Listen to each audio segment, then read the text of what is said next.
Hello and welcome to our talk about compiling Python programs into differentially private ones. In this talk, we'll go through the different stages of the process. We will start with data onboarding. We will then move on to the description of the data job before diving into the specifics of the differentially private compilation. Finally, we will go through a step-by-step application to make things clearer. So imagine that you are the owner of a sensitive dataset and you want someone to perform data analysis on it without ever actually accessing the real data. Well, this is possible through our tool. What you can do is import the sensitive data in our platform. The sensitive data can be a CSV file or a SQL-like database. With access to the data, we will then explore it, get the number of tables, the number of columns, infer the data types and the value ranges. We will then compute estimate of the marginals using differential privacy, and we will in turn use these marginals to train a generated model using differential privacy too. Now, the trained generated model will be used to generate a synthetic dataset equivalent to the original one, but this synthetic dataset is actually private and can be shared with anyone. And in particular, it can be shared with the data practitioner to iterate on the definition of the data job. So now that we have onboarded our sensitive dataset onto the Sarus platform, we would like someone to perform a data job on it. And we call this person the data practitioner. This is usually someone who will not have access to the real data, but would like to work on it. And this person is usually a data scientist that work in a Python environment. So in the real world, on non-sensitive data, it will just get access to the data and start working on it. But in our case, he doesn't. So instead, what he gets is a symbolic representation along with differentially private marginals and synthetic data. Now, to describe the job itself in Python, there are already plenty of libraries to do that, such as pandas, numpy, TensorFlow. And we didn't want to write another library to do that from scratch. So what we chose to do instead is to implement stubs of the widespread libraries that will just register the operations performed on the original dataset. So while this looks like standard data science job code, well, what it does instead is register a computational graph. So let's go through this example quickly. Here we can see that we have a data set that we choose to view as a pandas data frame. And from now on, we can use the pandas primitive to describe the operations. So we extract the features, we extract the labels, we get the mean and the standard deviation of the features that we use to normalize the features. Then we declare a model, which we then fit on the normalized data. And we have an equivalent computational graph derived directly from the code. We have a data frame, we extract the features, we extract the labels, then we compute the mean of the features and the standard deviation. We subtract the mean and divide everything by the standard deviation to get a normalized version of the features. Then we declare a model and we fit it on the data. So now the question is, we have a description of the job to be performed, but we would like to have a fitted model with differential privacy guarantees. And the question is, how do we do that?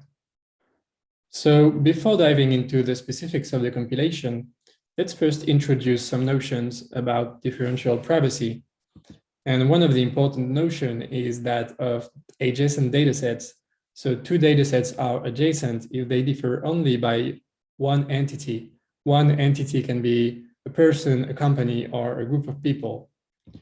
And this notion is important because it is at the very definition of differential privacy. And a differentially private mechanism applied onto adjacent datasets will have a very similar results. That is, a differentially private mechanism doesn't depend too much on the contribution of a single entity. So to formalize this important notion, let's first introduce some vocabulary. So we call protected entity the entity that we want to protect. And it is first identified during the onboarding stage, where we ask, what is the protected entity? Is it any row in a table? Is it identified by column? in a table. And once we have that, a very important property that a dataset can have is the property that we call PE preserving, that is protected entity preserving. And this property, you have it if we can link each row in a dataset to at most one protected entity. And so when you have this property, you have a natural notion of adjacency. That is, if you add or remove a single protected entity from the dataset, you simply add or remove all the rows that you can link to this protected entity. And so it's very important because then you can measure easily the contribution of a single entity, which is important to apply differentially private mechanism. So a few key notions to have in mind is that while you can link a single row to only one protected entity, you can link many rows to a single protected entity so that a protected entity can have many rows associated to it. And another detail is that if we cannot link a row to a protected entity, and this can be the case, for example, if you have a table with country names, then we consider that these rows where you cannot link to protected entity are public. So with this hypothesis in mind, and we have identified the PE preserving property in the original dataset, then we try to keep track of this property in the transformed datasets. And you can see that some transformations preserve this property. For instance, if you select a subset of columns, then you are able to trace back each row in the result to the original protected entity. But if you start to perform some kinds of aggregations, then the result will have mixed contributions from several protected entities so that you have lost this PE preserving property. So let's go back to our computation graph and our original question. How do we get a differentially private estimate of the fitted model? Well, our algorithm works roughly like this.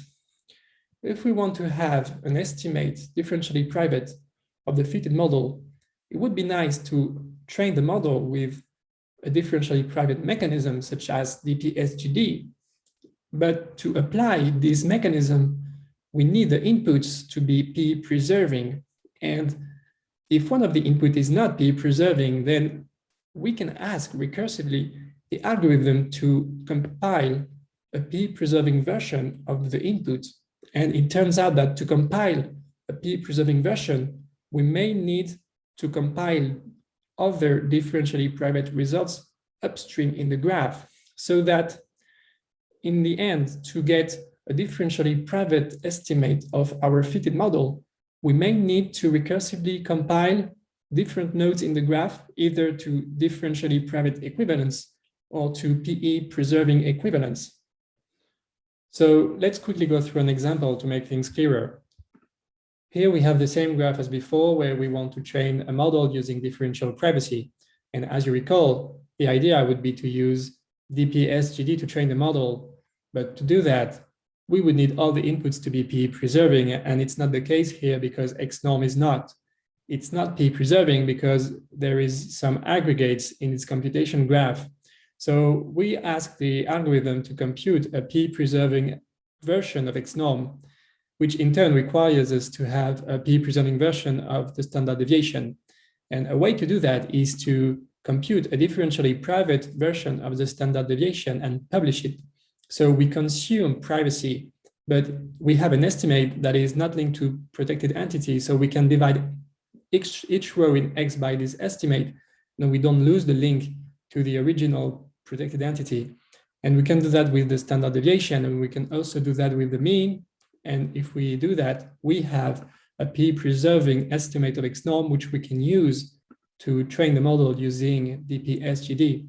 So as you have seen, by recursively computing alternatives, either differentially private or PE preserving of some nodes in the graph, we have managed to get a fitted model with differential privacy guarantees.